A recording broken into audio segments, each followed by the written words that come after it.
Hello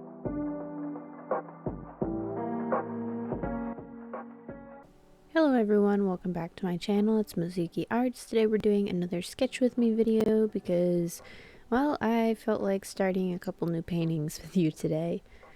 So let's just get right into it. But first, I do want to say something I forgot to say last video, which is thank you so much for 3,000 subscribers. It means the world to me. I'm very excited about it. I wasn't really sure I'd ever make it to 3K, but very exciting for me. So thank you guys so much for your support. But yeah, now let's just get right into it. This first painting I started, I wanted to have like a fairy, a fairy, of course, on like a lily pad in a pond. If my sketching process looks weird, by the way, I should mention I collage my paintings, so I sketch and paint the characters separate from the background and a few other elements from the piece. But anyways, I just started with the head like I always do, and then I added on the body. I know that's really not how you're supposed to sketch out characters. Like, you're supposed to kind of work back and forth, you know, get those proportions right for the whole body and start with like the feet, I think. I don't know, or like a line of action. I'm not really sure. People tell me different things.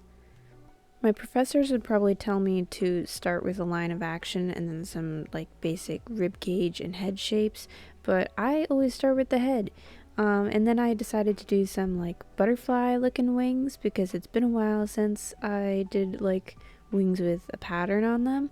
And I decided to give her like curly wavy hair and kind of a down type of style, and then I gave her these like I don't know how else to describe it, like ribbed puff sleeves. Like there's a shoulder puff, and then there's like the main sleeve, and it's also like cinched at the wrist to create a ruffle. I think that's pretty fun. And then I gave her like these low heels or flats for her shoes, and I decided I wanted the skirt to be kind of like leafy or natural looking, almost like it was made of petals or, again, I guess leaves. And then I began the long process of just correcting things in my sketch, making tiny itty bitty little adjustments that maybe only I notice. Like little things like changing the shape of the face slightly, repositioning the ears, repositioning the eyes maybe just a little bit. And then I started to draw some of those other like little accessory pieces I would want to add in later. I know in my last like sketch with me, not my most recent one, but the one before, I did like a little frog in one of my pieces. But I wanted to do another one, and this time I gave him like a derpy, happy expression. And I drew in some flowers too because I knew I'd want to include lots of plants and natural elements. I try to draw more than I think I'll need in the final painting slash collage, simply because I keep like a little baggie of pieces that I can use in future paintings. So that's pretty helpful for me to draw more than I'll need. I also sketched out some strawberries because I thought it'd be a nice addition to have them coming in at the top of the page. We are interrupting this regularly scheduled program to tell you to go check out my Etsy shop. Since fairies have overtaken my sketchbook and my life, my shop has become the ultimate fairy lover's dream. With products ranging from stickers, pins, and prints to original paintings, I've got it all. All of my stickers are printed on waterproof vinyl, and my prints are on high-quality, durable, matte photo paper. So if you're watching this video, there's probably a fairy that's perfect for you. Whether you're looking for stickers, prints, paintings, or pins, head to www.etsy.com/shop/MizukiArtStudio. And yeah, then at this point I decided I was done with the actual sketching and I wanted to move on to another idea, but you'll see I come back to it later. And yeah, real quick, I want to say I'm so sorry. I lost the footage for the very beginning of this sketch. For some reason, the footage for that just got like weirdly corrupted. For those who don't know, I do film on my phone, but then I will like move the files over to my iPad to do the basic editing before then taking the edited version onto my laptop for like final touches, voiceover, all that. But for some reason I couldn't get the file for that beginning of the sketch to go over to my iPad, so I just was forced to either leave it there in my camera roll, or like get rid of it, and I just got rid of it to make room so that I could actually finish filming this sketch. But anyways, this is actually the community fairy design I decided to work on in my Instagram broadcast channel. For those of you who don't know, periodically I like to hold little polls and design a fairy with my community on Instagram. This is the second one that I've done. I did film the first one for a Paint With Me video. And this one, the prompts people voted on were that they wanted her to be a baker and a fisher. They wanted her to live among like mossy undergrowth. They wanted her to have bracelets and rings for jewelry, and they wanted her to have a scar. So with that, I decided to make like this kind of nomadic, self-sufficient type of character. But sorry, the sketching process for that character was cut a little short.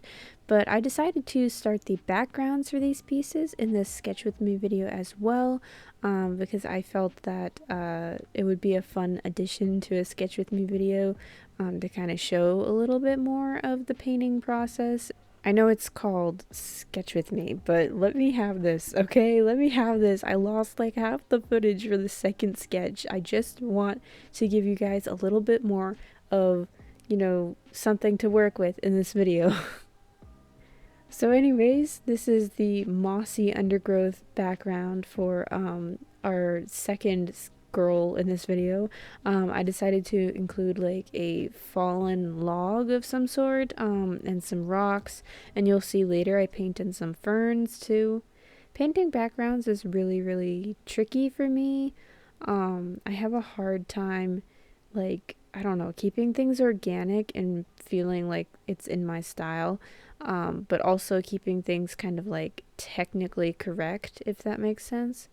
I used to try to ink details in my backgrounds, but I've discovered I actually just really hate inking things that aren't like characters.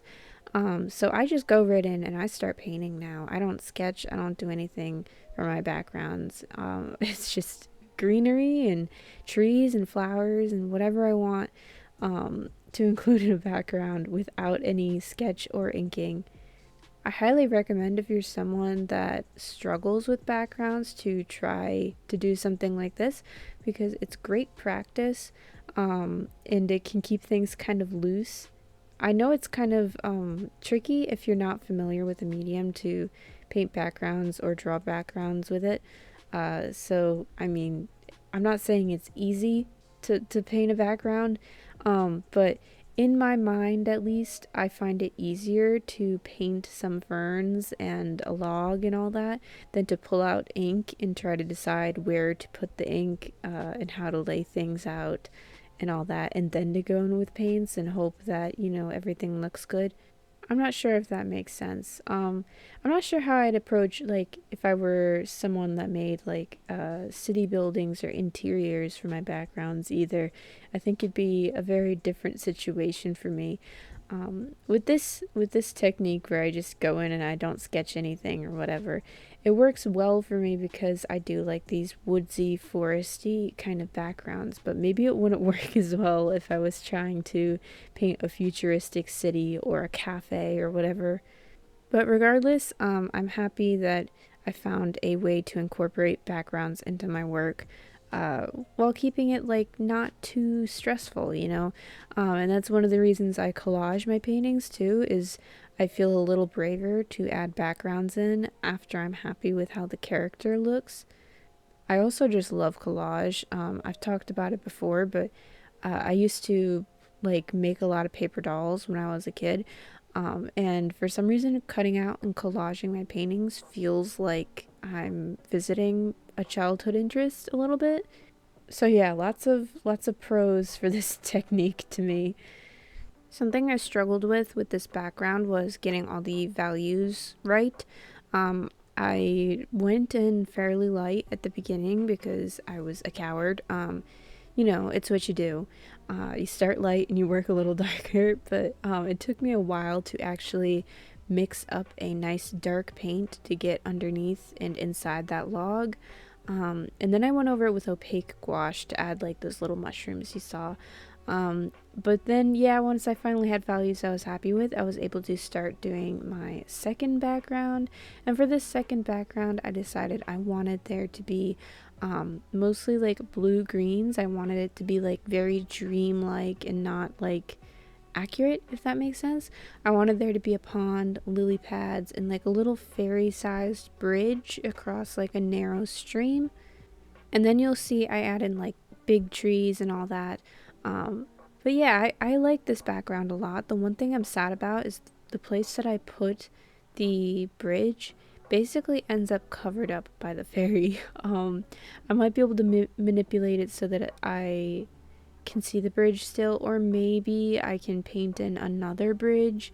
Who knows? I might just have to paint another background for this one, or maybe just accept that the bridge will not be visible, which would be very sad. But I do love this background. I loved adding in all the values of like this beautiful blue green, and I added a little bit of pink for some of the reflections on the water too. It was a lot of fun. I think it just looks so dreamy and soft. I think I want to take this kind of like, I don't know, not really monochromatic, but like sort of monochromatic type of look into more of my backgrounds. But yeah, I ripped the edges a little bit, and then I called that background done. And then I decided to ink all my sketches, so I just took out my favorite 05 sepia brown micron and then just got right to inking. I inked all the little strawberries and everything. I have a love-hate relationship with inking, because on the one hand, there's so much charm you can add with inking, but also like I make the most mistakes in inking, and I also notice the most mistakes when I'm inking things. Like I'll be like, oh, I just inked that eye, but I really wish I could move it up just like a little bit. Or, oh, her eyes are literally not looking in the right direction. Or, oh my gosh, I wasn't supposed to ink that line. That was just for the sketch. But something I do like about the way that I do line art is that I spent a lot of time figuring out which colors look best with my art.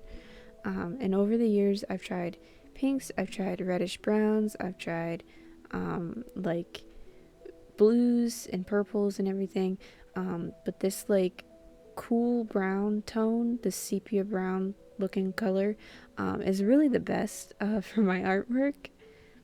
It's better than like a black line art because at least for my style, at least it blends a little better, like it's not too harsh.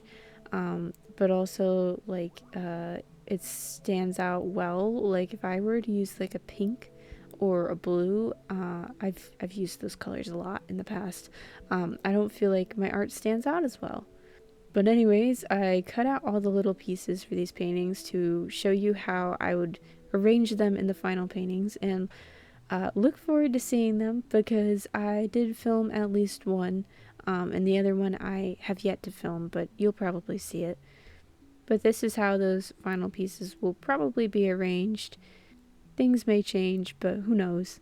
Anyways, real quick before I end the video, I want to give a shout out to my Ko-fi supporters. So thank you so much to Ashley, Savvy, and Tiffany. Your guys' support means the world to me, and it allows me to keep making videos just like this one. If you would like to join my Ko-fi page, the link will be in the description box for all these benefits and so much more. Thank you guys so much for watching. Subscribe if you enjoyed, and follow me on Instagram and Twitter, and I'll catch you guys next time. Bye!